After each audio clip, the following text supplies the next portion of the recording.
Well, hello! It's a Friday, and we've got a early Valentine's Day present that we put together for somebody. I don't know who yet. Somebody can have it. It'll be up there. But this is a Valentine. I got this Valentine in yesterday, and I stripped it down, give it a good once-over, a clean, and yeah, it's very nice. I polished the shell so it looks brand new. I put new feet on it, new ribbon, new spools. I've got the case that has good rubber. It's starting to fail a little bit, and what I'm gonna do is take some of this bicycle inner tube that I have here, and I'm gonna cut strips, and I'm gonna reinforce these original straps so that way they won't break, because those straps are good to have since the typewriter case is part of the machine itself. But we'll give you guys a type test on this. This is a Valentine. I don't know the year exactly at this very moment. 69, 70. It does have the larger spool covers. So let me straighten out my camera. Hopefully it stays.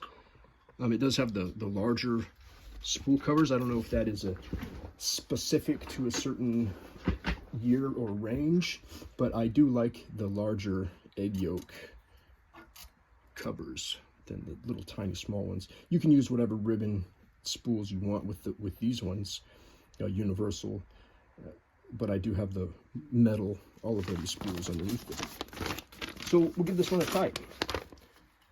Type's great. It's an Elite machine. Let's see how it goes.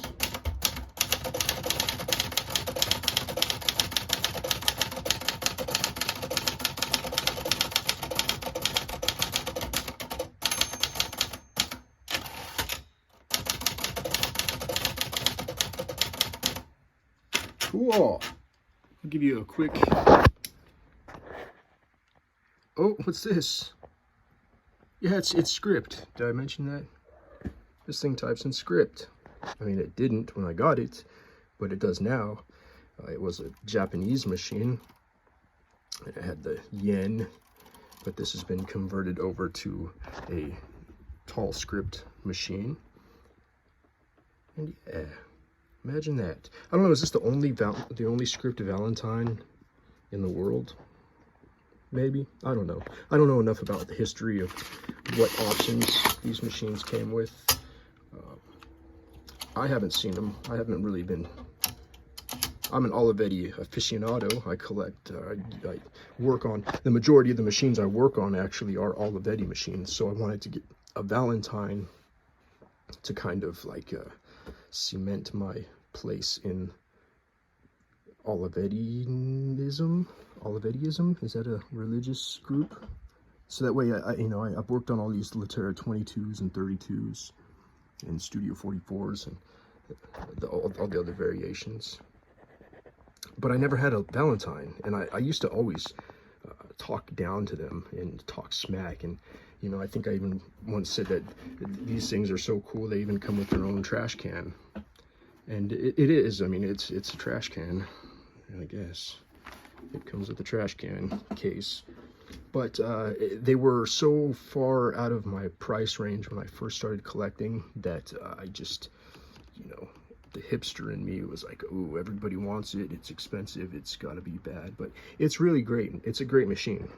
It has the normal Latera 32 feel to it. This one's a little snappy and light.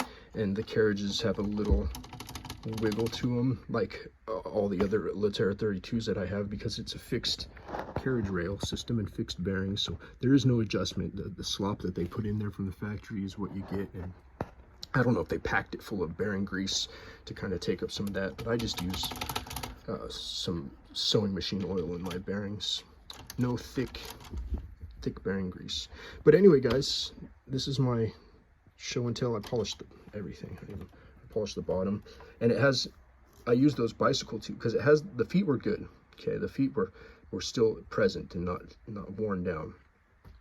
but they were solid and glazed over, and they wouldn't stick on a desk. So what I did is I took that bicycle inner tubing and I cut squares into them, and then I fixed the square bicycle tubings to the original feet, so now it has a steady purchase and the machine won't slide around on a desk if you're using it on a desk. And yeah, that's it, guys. Let me know what you think. Tell me, Mr. Monk, is this the only script Valentine in the world? Probably not. It'd be fun if it was. I'm not banking on anything. All right, guys. Olivetti Valentines. Happy Valentine's Day.